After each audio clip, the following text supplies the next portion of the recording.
My name is Andresmejer. Today we're talking about, hey, do you qualify for U.S. citizenship?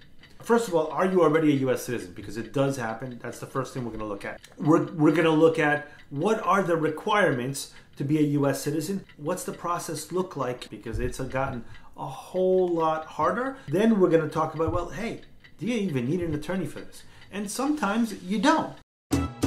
Calificas para ser legal, quieres saber, solo llama al abogado Andrés Mejer. Are you a U.S. citizen already? Because believe me, it does happen.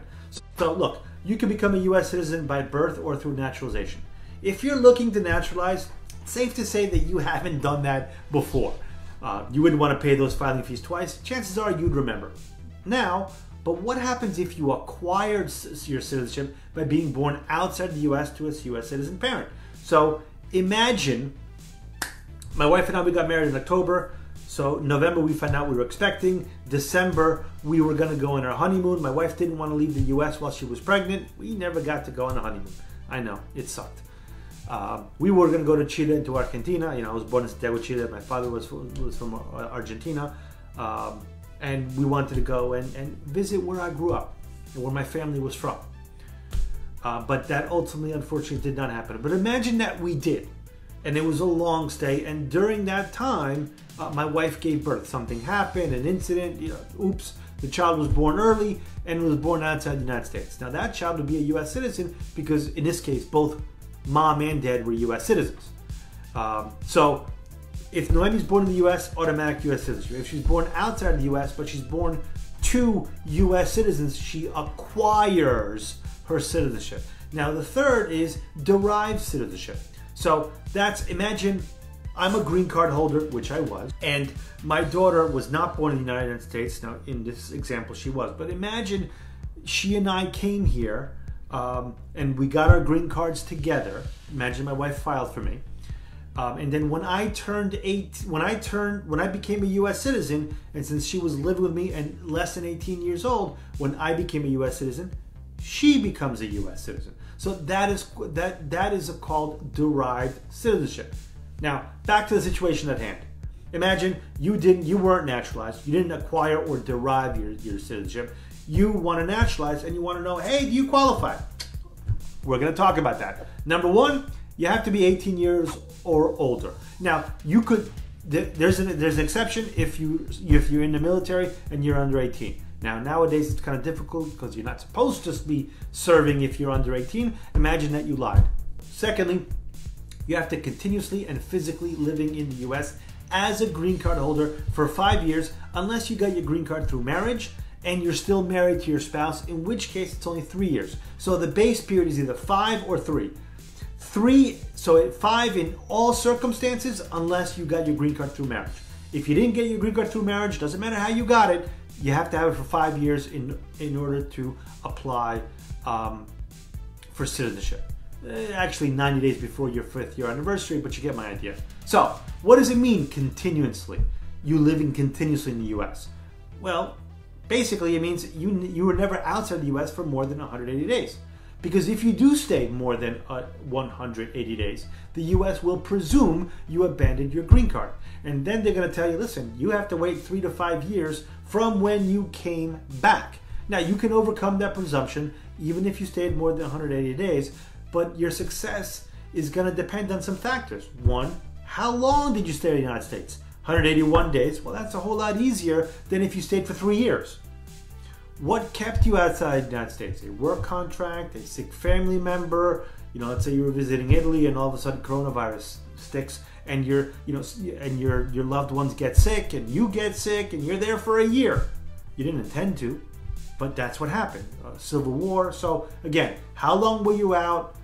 What were the circumstances? Were you diligent? Did you, the moment the situation was over, did you try to come back?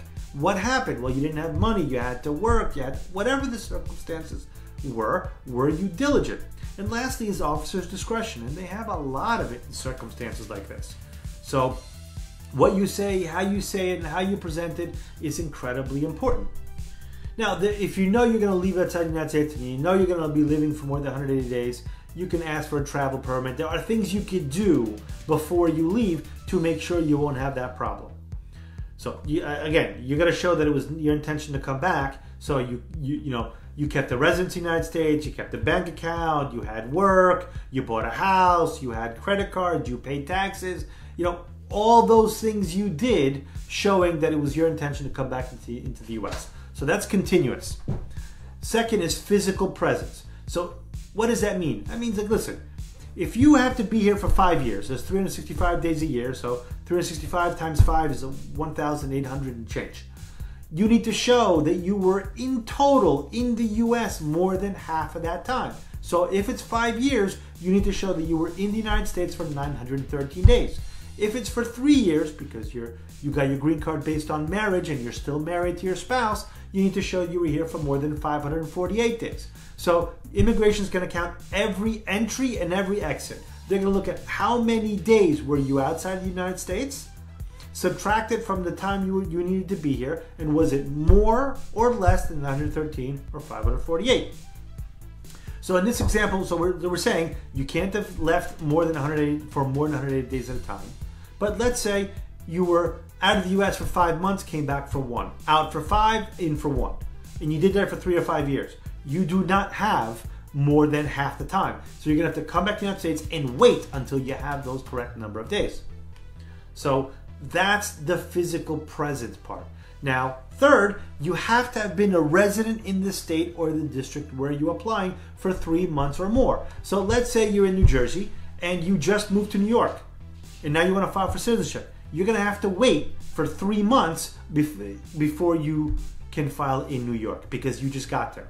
Now, again, you have to have lived for 3 months or more in the state or district. Well, the state includes District of Columbia, Puerto Rico, Guam, U.S. Virgin Islands, and the Commonwealth of the Northern Mariana Islands. All of those are considered in the state.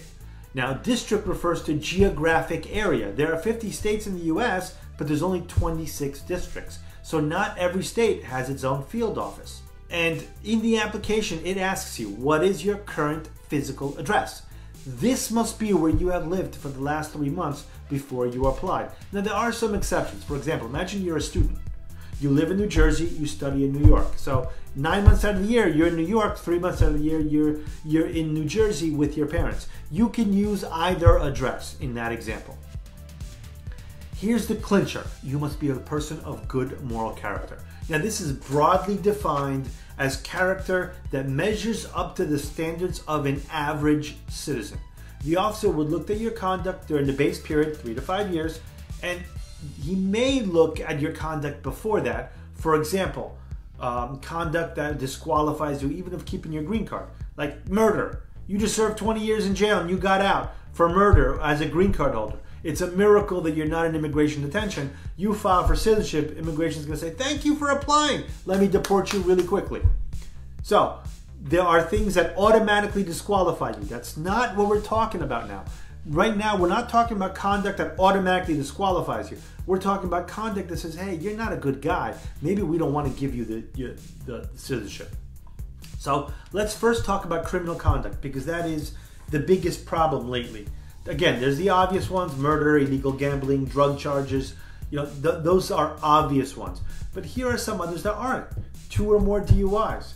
Now, you don't need that both convictions were in the 3 or 5 year period. All you need is one conviction during that 3 or 5 year period. And since it's your second DUI, even if the prior one was 15 years ago. Listen, if your argument was you're rehabilitated, you're a better person, how are you going to say you're a better person? You're no longer an alcoholic if you were just convicted of a DUI. You got a problem. You can't say, hey, no, but it wasn't alcohol, it was drugs. Believe me, that doesn't help you. So, 2 or more DUIs since October 2019, it's really hard to get that approved. Another one is domestic violence. So here the details become really important, because in New Jersey, domestic violence, so federal government actually has a crime of domestic violence. New Jersey does not. It has a statute that says certain conduct, if in a relationship, could be parent, could be spouse, could be significant other, could be roommate, violates the terms of is considered domestic violence. Now, what happened? Well, I beat the crap out of my spouse, broke her nose, bloody, she had 3 stitches. That's a big deal. Guess what? If I got convicted of that, I'm not going to be a good moral person. But what happens if I got really angry, we had an argument, and I called her 18 times in an hour, 18 times in 5 minutes. She goes to the police and says, listen, he's harassing me. Police says, yeah, I did do that. It's true. Because, well, the because doesn't matter. I did it. Well, listen, if I got convicted of harassment, yes, technically that's a domestic violence offense, but that doesn't mean I'm a bad person and I shouldn't get my citizenship. So details matter. What he said in front of the judge matter. What I was convicted of matters. So we might get an affidavit from my spouse explaining what happened and why it's she's not afraid for her life and she doesn't fear me and we're okay. So there are things that you can do to minimize it. So that's domestic violence. Fraud in the U.S. government. Look, I've previously discussed. I've given this exact example. Let's say I went and I went to my friend George. Actually, let's say I don't even know George. I paid somebody who gave me the Social Security and a birth certificate for George Fernandez. I go to Department of Motor Vehicles and say, I'm George Fernandez, and I apply for a license as George Fernandez, who's a U.S. citizen born in Puerto Rico. The person from the Department of Motor Vehicles says, I don't know, something didn't click right, calls the police, police interviews me, got arrested, ultimately applied for pretrial intervention, which meant he was put on probation. Once the probation was completed, the charges were dismissed. So he was not convicted. Charges were completely dismissed. He then goes to the interview and the officer asks him, hey, so tell me what happened here. And he admits to, lying to the federal government to get a benefit, in this case a driver's license, in order to get a job. Now, he wasn't convicted. If he had an attorney, he should never have admitted and explained what happened. He should have just said, I wasn't convicted. Charges were dismissed. End of story. That's what he should have done. That's not what he did. He gave the full fact pattern. He signed a statement. He was denied. So the officer said, listen, because you admitted to these things, I have to deny you. Not only that, you got put in removal proceedings. So sometimes being honest really hurts you. What about shoplifting charges? Well, multiple shoplifting charges could very well be a problem. Again, it's details. What happened? Where did it happen? What were the circumstances? What was the ultimate outcome? And when did it happen? Now, let's say I was in the bad crowd. I was doing drugs and alcohol, and I got popped for shoplifting 3 times. Well, that's a problem. Maybe I should wait a while before I file for citizenship to show that I'm rehabilitated, that I'm a decent person, and that I made mistakes, but I got over it. So last week I had a consult with a Nigerian man. He was actually living in the Bronx. His U.S. citizen wife filed for his green card, and he entered the United States around January 2017 as a green card holder. Here we are talking in March of 2020. So he's been here more than 3 years. His wife's a U.S. citizen, still married to his wife. So the look back period is 3 years. The base period, that's fine. But in 2018, he was convicted in the Bronx for shoplifting. He had a public defender. Public defender says, hey, do this. He didn't have any clue what was going on. He didn't even speak English at the time. Well, he didn't speak it well. Chances are the conviction won't disqualify him. But I don't know until I see the disposition, I see the police reports, and I see the transcript. So imagine that when he went in front of the judge, he admitted to breaking and entering into a store, stealing goods, and attacking an employee there. But as a plea agreement, he only pled guilty to shoplifting. The fact that he admitted it, the same as the as George made the admission, or that as the guy who bought the documents off the Puerto Rican guy, because he admitted those facts, a judge could have convicted him of a more serious crime. So because of that, it's like he was convicted of those crimes. So all of a sudden, a minor thing becomes a really big deal. So in that circumstance, I may file post-conviction relief motion to reopen it, or I may wait to make sure that conviction is outside the look-back period. Facts matter. Now, the officer is going to evaluate your total criminal history, and he's going to determine your total history, period. And he's determined if you meet the criteria. Again, we're talking about good moral person, and we gave examples like criminal conduct that could disqualify you. Well, what happens if you broke a federal law but weren't convicted of it? You were never charged with it, and you didn't commit a state crime. So, for example, Neil Young, he became a U.S. citizen in January of 2020, so like 2-3 months ago. His initial petition was denied. He wrote on his website it was denied because the government said he lacked good moral character by smoking marijuana. So in April 2019, USCIS policy changed stating that an applicant, someone who's applying for citizenship, who smokes marijuana may lack good moral character if they violated federal law, even if that act was lawful under state law. Neil Young lived in California. In California, you're allowed to smoke marijuana. So a way to avoid this is don't admit to smoking marijuana. If it's on your social media, take those pictures down. If it's on your website, take it down. Don't admit it. Alternatively, showing documentation. For example, let's say he had a medical condition and a doctor said he could use marijuana for medical reasons. Okay, that's a good explanation. It's like a painkiller in that regards. So look at the context, look at the circumstances. And the officer's going to look at the entirety. And by God, please don't admit to things that you don't need to. Now, child support. Look, the law says you have to support your children. Now, there is no requirement that you have a child support order signed by a judge. Again, this is in the negative. So you're not a good moral person if you don't take care of your kids. How does the government know you don't take care of your kids? Because there's an order signed by a judge saying you got to pay $200 a week, and there's an order signed by the judge saying you're not paying, and they arrested you for it. So the not doing is a problem. Now, you don't have to have an order. If you have an agreement with your ex-wife or the mother of your children and you comply with it, that's fine. You just get proof that the signed checks or statements or an affidavit from her saying that you're doing it, and you're fine. So similar to not paying child support is also not paying back taxes. So if you owe back taxes, you need to have a payment plan before you file. Now, you also have to be proficient in basic spoken and written English and demonstrate knowledge of U.S. history and government. You will need to pass a 2-part test. Number 1, English language test that evaluates your speaking, reading, and writing ability. 2 is a civic test of 20 to 100 questions, depending on your age and how long you were a legal resident, that reviews your knowledge of the U.S. history and government. Now, there are exceptions to the language test. If you're over 15 years old, over 50 years old, and been a green card holder for over 20 years. 2, if you're over 55 years old and have been a green card holder for over 15 years. Or 3, you have a doctor that fills out Form I-648 certifying you have a disability that keeps you from learning and it will last for 12 months or longer. So, you don't need to, depending on the condition, let's say you had a stroke. Well, you can't speak. All right, you prove that, you're not going to have a problem with the civics exam, and you're not going to have a problem with the English language one. So every case is a little bit different, but bottom line, you need to have that form filled out by a doctor. Now, next requirement, you have to register for military service if you're a male of certain age.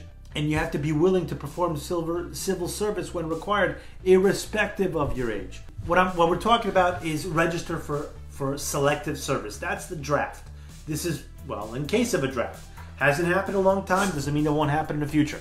So it's males who have lived in the U.S. or received their green cards between the ages of 18 and 26 must register for selective service. You're supposed to register within 30 days of turning 18.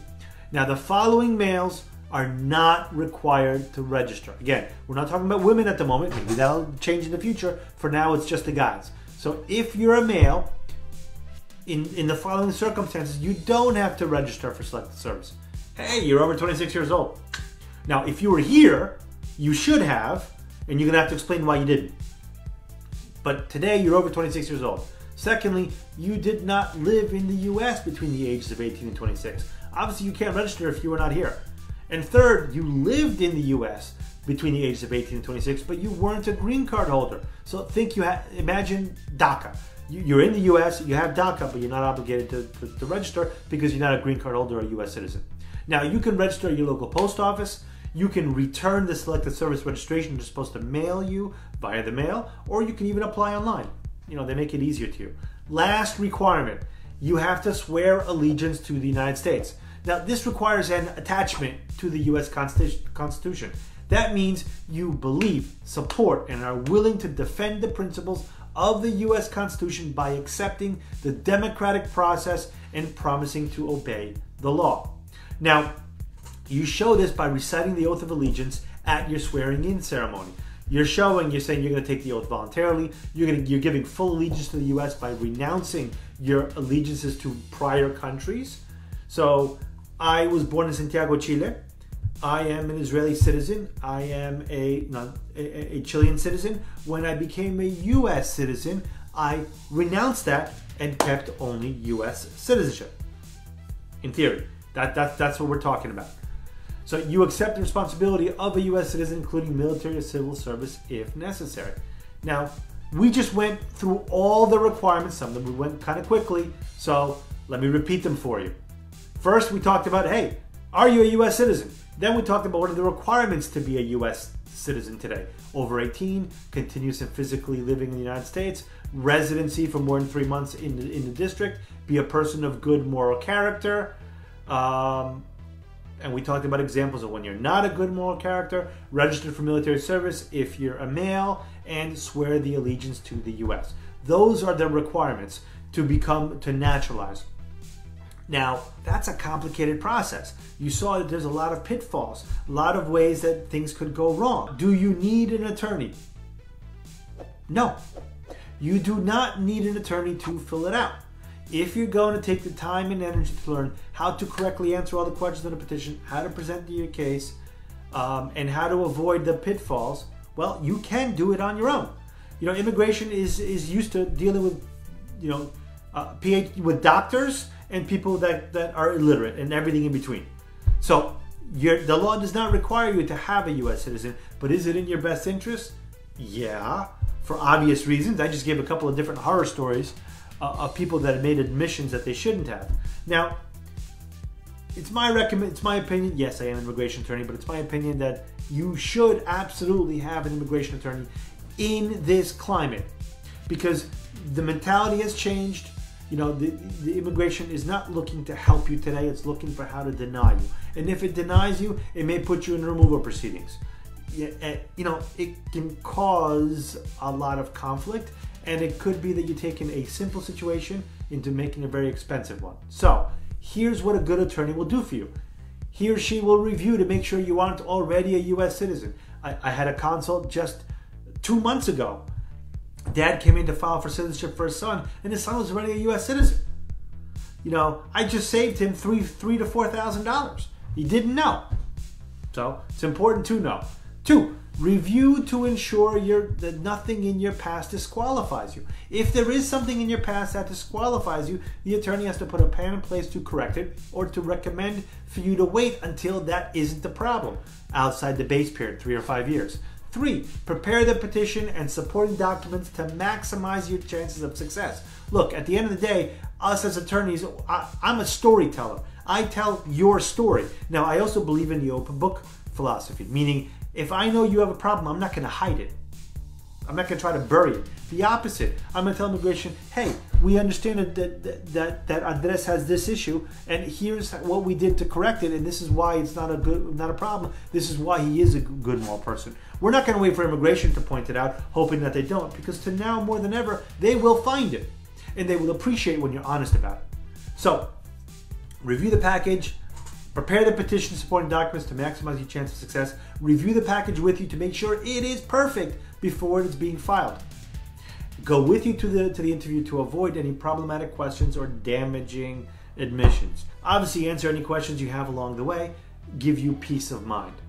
Now, let me give you an example of, we've previously talked about this. This is a husband and wife. So George was 80 years old. Maria is 75 years old. They've both been in the U.S. for over 20 years. They've had their green card for over 20 years. So they did not need the language requirements. They had no criminal conduct. They didn't owe taxes. They didn't owe child support because their children were all adults. Matter of fact, it was their son that filed for them he became a U.S. citizen through marriage, and he filed for his parents. So his son hired us because he wanted to make sure that his parents were being taken care of.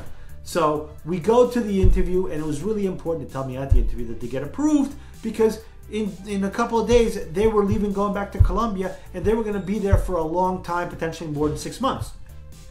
Now there was real pressure because if they stay more than 6 months, then they have a problem coming back. It's a bad deal. So it needed to happen that day.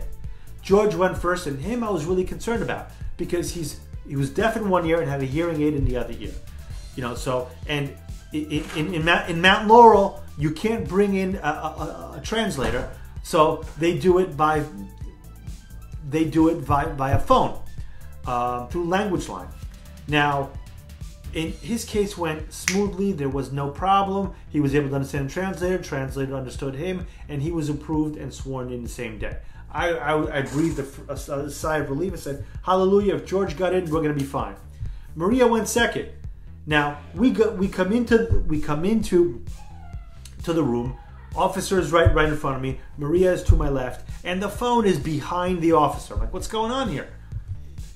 You know, trying to hear by speakerphone. I couldn't hear the translator. Maria couldn't hear the translator. Translator couldn't hear Maria. Officer says, "You know what? I'm going to have to adjourn and give you a new day." I said, "Oh, hold on a second, officer. It's really important that this happened today." She said, "Listen, there's nothing I can do." I said, "Well, okay." I went. I spoke for the supervisor. Supervisor called IT. IT brought a new cord, and now we're able to move the phone from back there to closer. Fantastic. We go back in. There's no translators available. Like, now I really don't know what to do. She says, "Listen, I need to give you another day." I said, "Listen, it's really imperative. We can't. This must be done today. Husband was just approved. He's going to be sworn in. It's got to happen today." I went back. I spoke to the supervisor, and the supervisor moved us from that officer to a Spanish-speaking officer. So we didn't need a translator. It was all done in her native language without a problem, and she was approved, and it worked out fantastic. But I got to tell you, I can't remember the last time I had to call and speak to a supervisor twice in the same case. And when you look at the papers, both Maria and George, they're spotless. There's no reason why they shouldn't have been approved. There's no reason why I should have had to insist on calling a supervisor. If I was not there, there was no question Maria wouldn't be a U.S. citizen today. On top of it, then the coronavirus came in. She would have had all sorts of problems. You never know what's going to come up in an interview. It's why I suggest you never go to any interview with immigration, citizenship, green card, whatever, without an attorney. My name is Andres Mejer. Thank you for listening to us. Stay safe, everyone. Until next time.